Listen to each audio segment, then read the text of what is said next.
嗨，大家好，我是阿 Kira，欢迎收看 ACIS Model Talk。这一次，让我们来跟各位聊聊新车调教手册。各位，你们知道每一台车到你手上，其实它是有很多可以客制化的地方吗？那我发现到这一点的时候，是因为有学生跟我说，他觉得这个车子不太好骑啊，那他的离合器、他刹车什么东西，就控制起来都怪怪的。但是后来我发现，其实只需要动一点点小东西，就把他的问题解决掉了。那然而，这个并不是个案哦。有非常多的学生都是这样的状况，不管是安驾的、越野的，甚至是赛道的。在很多时候，我帮他调整完一个小东西之后，他们的秒数立刻就变快了。所以今天我就在这里告诉各位，如何把一台车子到你手上的时候调整成完全适合你的车子。那在开始之前呢，各位不妨动动你们的小手，帮忙我们做个按赞与订阅的动作感谢大家。那我们现在就准备开始吧。那不管其实你是牵一台新车还是牵一台二手车，那这些车上他们以新车为例子好了，他们通常都会做一个基础的那个应该讲共用于大部分人的一些调整设定。那这些共用于大部分人都 OK 的调整设定，其实并不一定是完全适合你的，因为你想想看，在欧美、在亚洲、在每个地方的人身高大小全部都不一样，甚至同样在一个台湾，每个人的手指长度啊、身高手长脚长都是不一样的。所以其实真正来说，每一台车到你手上的时候，是你都需要做一个客制化的调整。那这个部分会让这台车在你手上会变得更好骑。然而这个部分是很多人所缺乏的部分，因为甚至很多人很喜爱做什么落地改啊这些东西啊，但是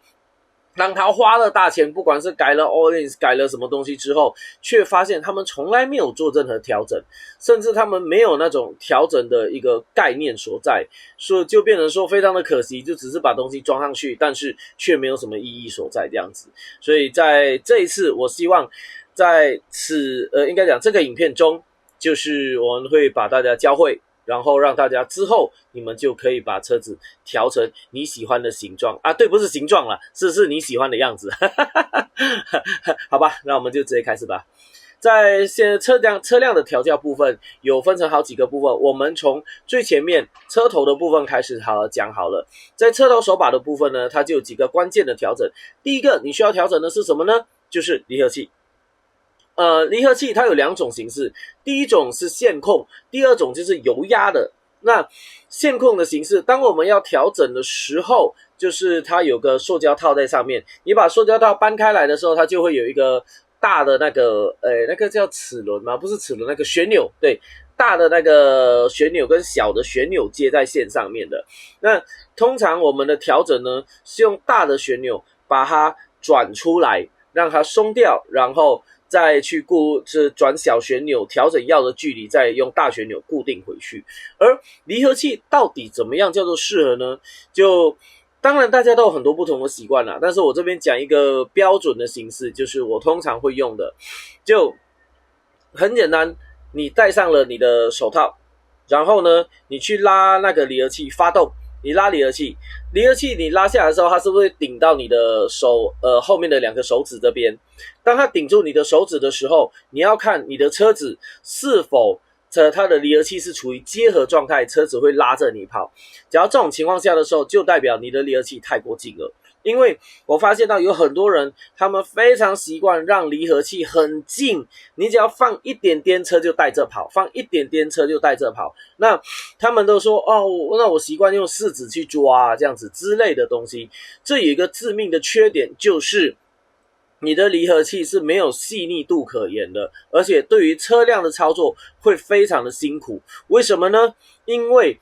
当你每次拉离合器你都一定要4指的时候，代表一件事情，代表你的左手无法稳定的操作龙头。各位请不要忘记哦，我们的右手要控制油门跟刹车，所以很多时候右手是比较松的，只是轻轻碰着，然后去控制这两个细腻的部分。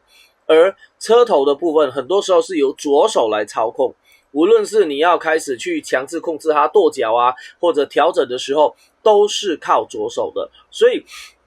左手对车辆车头的稳定度非常的至关重要。假如你每次拉离合器都一定要把4只手指全部放开来下去抓，只剩一个拇指虎口在那边扣着的话，那车辆一旦有往左打，那没什么就顶住手嘛。但当车头往右打的那时候呢，车子的龙头就会脱离你的手，这个时候就会脱离你的控制，就会发生很多事情了。这样，所以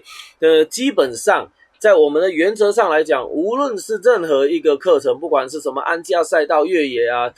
滑胎那种，我们都会要求学生的离合器设定是你必须要有这3个手指抓着，不需要松开手把来操作它的。当然了，你说起步的时候，通常大家都会4指拉，那没有关系嘛。但是在中间换挡、进档与退档的那一刻，你必须要能够2指拉到底，是脱开离合器的。这个是所有的关键，所以各位请千万记住，当你在拉的时候，你要必须确认离合器的握把到了你的2指这边的时候，车辆就已经脱开来，可以停下来了，车子不会整个推着前进了。那假设当你拉到这边会推着前进的时候，代表你的离合器的线是那个钢丝设定的太进来，所以这个是要记得转开它，然后一样发动车辆再拉一拉放一放，拉一拉放一放，确认你拉到这边的时候车辆是完全脱开的，然后当你一放的时候车辆就可以准备动了。这样我用旁边来做，就像这样子，你一放开就可以准备动。那这个方式就是正确的离合器设定的方法，所以各位就请千万记住这件事情，你的离合器设定错误的话，你就会有错误的骑乘习惯，养成错误的骑乘习惯，未来在后面的技术学习中，你往往会遇到很大的门槛，那特别是越野、滑胎这类的东西。那为什么会这么说呢？有没有看过很多人他们很习惯用短拉杆，对不对？就是越野短拉杆，只因为他们觉得越野短拉杆啊，我可以把它完全拉到这里，不会卡到手指，这是一个不错的形式，就它算是一个比较灵活可以操作。但是各位，你有没有想过一个问题吗？基本上我就算在骑越野，我在骑任何的就算是比赛哦，我从来不用短拉杆的，我一律都是用长拉杆的原因是，当你在比赛中受伤的那个时候，有没有想过你受伤的是前面这2个手指？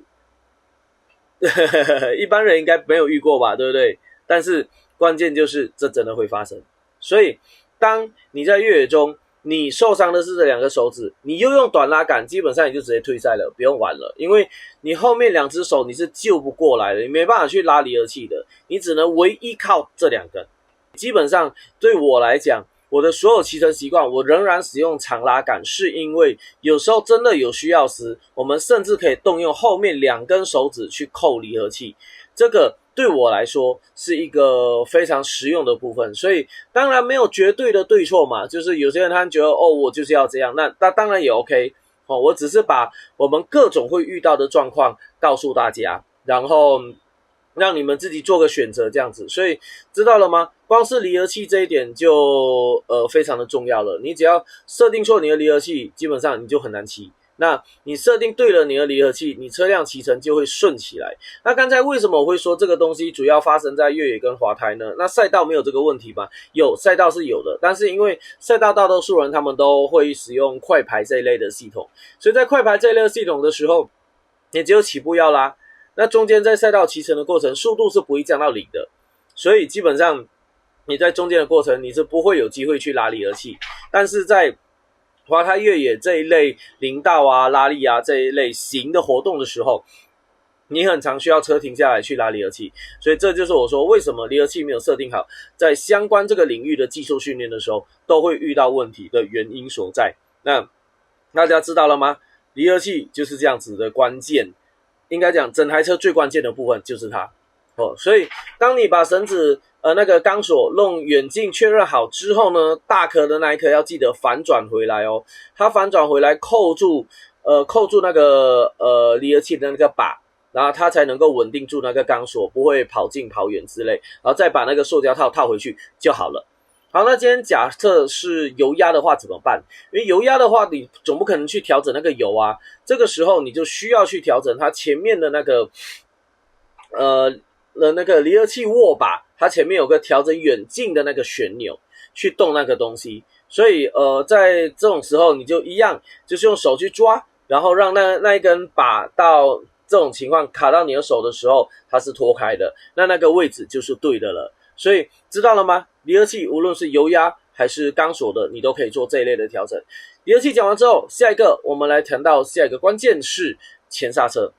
前刹车在很多时候也是大家错误的抓法，会很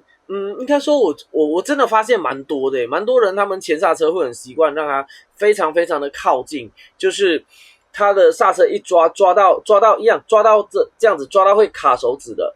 他就必须要4指下去抓，然后才能够把它抓得很近。这个问题也一模一样，所以各位你们懂我要说什么了吧，对不对？当你在开油的时候，你有时候是一面收油然后去抓刹车，甚至我们在操作的过程中，我们有时候在出弯时是会一面开油一面继续抓着前刹车的。这个是进阶的操作，我这边不多说就总之这个状况在你技术练到最后的时候是会发生的状况。那这个时候假设你的刹车是会让你卡手的，那你就没办法做这件事，你必须要4只手下来抓住，然后再去控油门。老样子，这种情况下你手的稳定度绝对只靠一个拇指虎口，它绝对会比用这样子抓更加的不稳定。所以在这种情况下就会降低我们操作的能力所在，知道了吗？那前刹车我们也一样要控制，当你刹车抓到底的时候，在卡手以前你就几乎必须要是能够全刹下来的状态，甚至应该要讲它不该卡手。前刹车你抓到底，它不应该要卡住你后面这2个手，当它卡住的那个时候，就代表你的刹车太靠近了。那基本上刹车现在几乎已经没有人在用鼓刹了，所以那个钢索的部分我就不特别说，反正它调整跟离合器也是一样的啦。那我们就来讲油压的部分。油压的部分当然你不可能去动油，但是老样子刹车的部分它也都会有保留那个刹车的旋钮。那一些比较市售车啊，或者是比较通勤类的车辆，它就有一个大圆盘啊，那个金属色的大圆盘，上面写着什么1、2、3、4，甚至更多段有1、2、3、4、5、6等等那些东西的。那些东西就是你把刹车拉杆往前轻轻推去旋转它，然后再放回来去抓一抓看看，就会抓到它的差异了。那一些可能比较运动性能啊，比较高档的刹车啊，它前面是会有那个有点像那个螺丝旋转的那一种旋钮。那你那种旋钮的话，它可以很细腻的去调整刹车的远近，所以一样就是你透过这种方式，然后你去抓刹车，你用力抓到底的时候，它不该要卡住你的手指。那同样有些人也喜欢改刹车的短拉杆，那我的说法也是一样就是有时候你真的有需要时，反而我们的刹车，因为在安驾里面的刹车都会叫你做4指刹，但是到现在呢，我们不会特别强调这件事，因为现在所有的车辆刹车系统都算蛮好的，就不一定要4指，甚至我自己本身，我通常骑乘都是用1指刹车而已，用中指去抓那个刹车。所以老样子，也有人喜欢改短拉杆，但是我的习惯是我仍然维持原本的拉杆，因为我可以很灵活的从2指、1指甚至到3指去控制它，就都可以去操作，这个对我来讲会灵活度很高。所以知道了吗？刹车的部分也是可以做这样子的调整。好，再接下来手部的部分几乎都已经完整了嘛，但是有一个关键大家都没有注意到，我们除了离合器跟前刹车以外，还有它们的高度。有没有发现很多人骑车的时候，像我以这个手为例子，有没有发现很多人骑车的时候，他们那个手是这样子在骑的，折回来的形式。对，这种情况下，你对车辆的操作能力会大幅的下降，尤其在转弯的时候，转弯要打进来的那一刻，你靠近身体那边，你整个手会完全卡住，这时候你要抓离合器不能抓，右手要开油门不能开，刹车也不能抓。所以各位请记住，我们要如何去判断我们离合器跟刹车的那个把柄的高度是多高呢？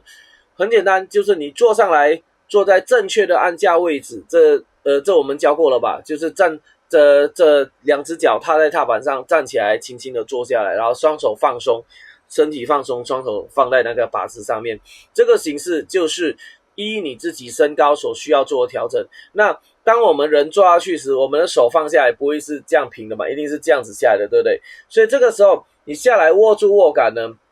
然后你的手放在那个离合器或刹车拉杆上，你去感受那个拉杆它到底是这样子的还是这样子的。基本上我们要如何做一个标准的调整，就是那个拉杆要在你握把的时候，它跟你的整只手是平的，这种方式才是对的方式。那很多车子呢，它会稍微比较高一点，你的手就变成这个样子，所以更高的会变成这个样子，这几乎无法控制了。所以在这种情况下，各位记得了吗？那个旁边的那个螺丝可以放下来，把你的握把往前调整，让你的手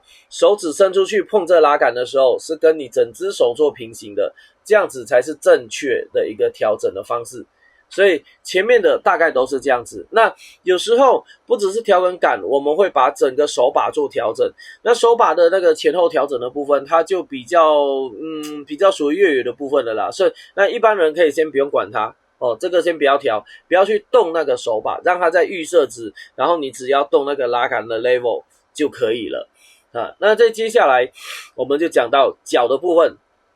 脚的部分呢我们的左边是打挡杆，打挡杆的话，通常你要怎么去做它的标准调整？很简单，我们在骑乘的时候，我们的脚通常，你知道那个车靴它后面有个那个小跟嘛，鞋跟，然后前面一片这里有凹下来的地方。基本上我们正确的骑乘姿势是这个凹下来的地方卡在脚踏上面。那现在有很多人他们骑车都会用脚掌踩在上面，你看他几乎全时脚掌都踩在上面的。那你问他为什么？其实他们应该说很多时候会被误导，觉得啊，这脚掌踩在上面，我们的运动性能比较好啊什么。但是讲真，你今天你在路上运动什么，对不对？那市民大道塞车，你在运动什么？这会养成一个很不好的习惯，就是当你要去变动车辆，甚至是你要去踩后刹车的时候，你是整只脚这样移到前面去处理，再回来。那这种情况下，整只脚移动跟你原本放在旁边勾一下踩一下，这个差异是非常大的。所以很多人他们很喜欢用脚掌去踩车子，那这个东西其实是一个很不好的习惯。那在安驾里，这算是错误的动作。那这种情况不会让你的车操作变得比较快，不会，反而会比较慢。那他们为什么会有这个状况呢？其实发现到后来，就是因为他们的那个打挡杆太高了，所以当他脚放在这边，他就一直踩到，那他就觉得说，那好麻烦，我就把脚收起来算了，这样子。所以这种情况算是一个错误的形式，就拿去治标，但没有治本。所以我们真正要解决掉它的，就是把拉杆调整到对的位置。因为每个人的脚长不一样，所以有可能你的脚踩下去时，你的脚尖会稍微低一点，脚长的人通常会低一点，然后脚比较精实的人他们就会高一点点。所以这个时候其实你是要坐上去，那请人帮你看你的脚在哪里，甚至你自己也可以看啦。其实就你的脚顶在那个打挡杆旁边啦，然后你就看看你的脚到底是上还是下。这个时候你的脚是下，就把打挡杆往下调。假如你脚是上，就把打挡杆往上调，这样就可以了。那基本上这样子调整完之后，接下来你的脚那个足弓嘛，对，足弓靠在那个脚踏上面的时候，你的脚就会刚刚好放在打挡杆旁边。这个就是正确的调整姿势。因为这种情况下，无论你要退档还是进档，你要踩还是要勾，这脚都在旁边，随时进来踩或勾就可以了。这种方式才是比较正确的方式。所以真正来说，我们骑在路上的时候，应该是要用足弓靠着你的脚踏，不该是用脚掌靠着脚踏的，那是错误的动作哦。所以通常这种情况下，你会看到那个车主都是因为他没有调整好那个调整好打挡杆的高度。对，所以打挡杆高度是可以调的。我们那两边它的螺丝，你看到那个两个球头它的螺丝啊，你就去轻轻松开它，通常是8号螺丝。对，你可以去轻轻松开它，但先不要太用力哦，因为通常那个螺丝两边是同向的，他们是应该说螺纹是反向螺纹那两边是同向的，你把它松开之后，你去旋转中间那一根，它就会把那个距离拉近或拉远，然后脚踏就会随着上升或下降。然后你调完之后，再把另外原本那两颗螺丝只是反向锁紧就可以了，这样就可以调整脚踏打挡杆的位置然后所以打挡杆的位置调整完之后，右边的刹车也是一样，因为刹车每个人脚长短不同，你也可能会有前一点后一点，所以刹车杆子也是需要做调整的。它通常是在后面那个脚踏的后面，它有一个刹车的那个刹车的油帮谱，对，刹车油帮谱下面它有那个螺丝，你可以松开来之后去旋转它上面那一根，这个时候它刹车的那个 level 就会跟着下降或者上升。然后一样，你调完之后，你坐上去稍微轻轻踩一踩，去感受它是否是对的。那假如你不确定它有没有踩死，你车子也可以不用发动啦，你就轻轻的往前推踩它一下，往后拉踩它一下，去感受它那个刹车的感觉的对错。所以理论上刹车你调整对的时候，你在骑乘过程中你也是一样，就是足弓靠在脚踏上面，然后脚靠在刹车旁边。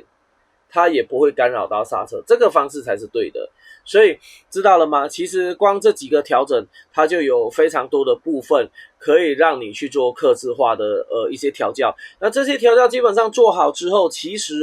这台车就会变得非常好骑了。所以各位，你只要觉得你买的车有时候会觉得说，这车子感觉这边有点怪怪的，有点不太对吗？其实很多时候，你只要做这个细致化的调整，它就可以带给你很舒服的感觉了。对，所以很多时候不是车子不好骑，是你没有调整好。然后